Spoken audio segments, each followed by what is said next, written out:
Late last night, the baseball world lost an icon, its greatest broadcaster, and its finest storyteller, as the legendary Vin Scully passed away at the age of 94. For 67 years, he was the voice of Dodgers baseball, from Jackie Robinson to Clayton Kershaw. But he lended his voice to a number of national broadcasts as well, and it was heard a great deal in Twins territory. He, of course, was on the broadcast along with Ray Scott for the 1965 World Series between the Dodgers and our Minnesota Twins. Almost 7 years ago to the day of his passing, we had the Twins celebrated the 50th anniversary of that iconic series. Vin Scully not here, but certainly part of those festivities. Hi, everybody. This is Vin Scully speaking to you from Dodger Stadium, and I'm honored and delighted to play a small part in the 50th anniversary of the 1965 World Series. The Minnesota Twins hosted 12 World Series games, and they have won 11 of the 12. The only one they lost at home was Game 7 of the 65 World Series. Holding fairly at first. Line drive down the left field line, and hooking from Allison, who dives, makes a second catch. Oh, what a play by Allison. Fairly back to first.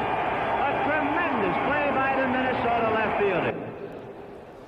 20 years after that 1965 World Series, Vin Scully was back in Minnesota as he was broadcasting the 1985 Major League All-Star Game at the Metrodome.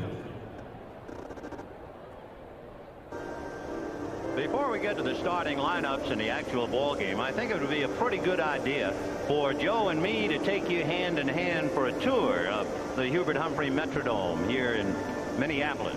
And I guess starting down the left field line would be a normal spot.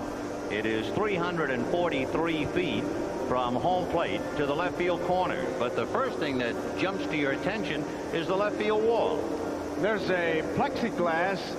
It was added. You could see why there were a lot of home runs and ground rule doubles. It was just right at the end of the blue canvas before. Now they've added the plexiglass. It's about 13 feet high now. It's 7 feet high, the fence, and you can see that the ball coming off that obviously would be in play. But man, there must have been a lot of them jumping in there. The ceiling here is something to see.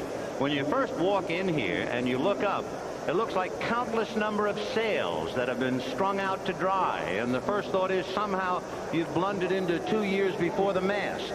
But actually it works out very, very well. Now here at Target Field, behind the Minnesota Twins press box, you find some of the most iconic calls in Twins history. Vin's words, of course, are among them, as he was on the national radio broadcast with Johnny Bench for the 1991 World Series. The Larkin, the left-hand hitter up there, bases loaded, 1 out, and the game on the line. Pena, right foot on the rubber. You can taste the pressure here in the dome as Alejandro straightens up. And the pitch to Larkin. Swung on, a high fly ball into left center.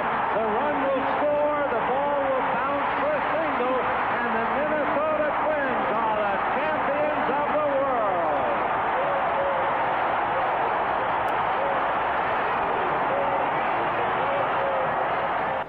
You heard it right there.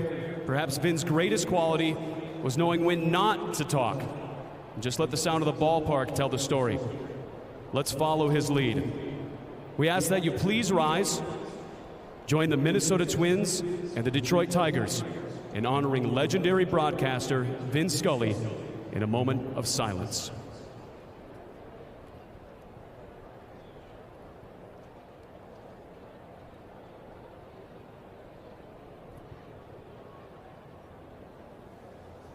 Thank you. More tributes to Scully throughout today's broadcast. The Twins and the Tigers getting ready for the rubber match of their series after splitting the first 2 contests. Matt Shepard and Craig Monroe will take the reins next year on Bally Sports. Enjoy the ball game, everybody.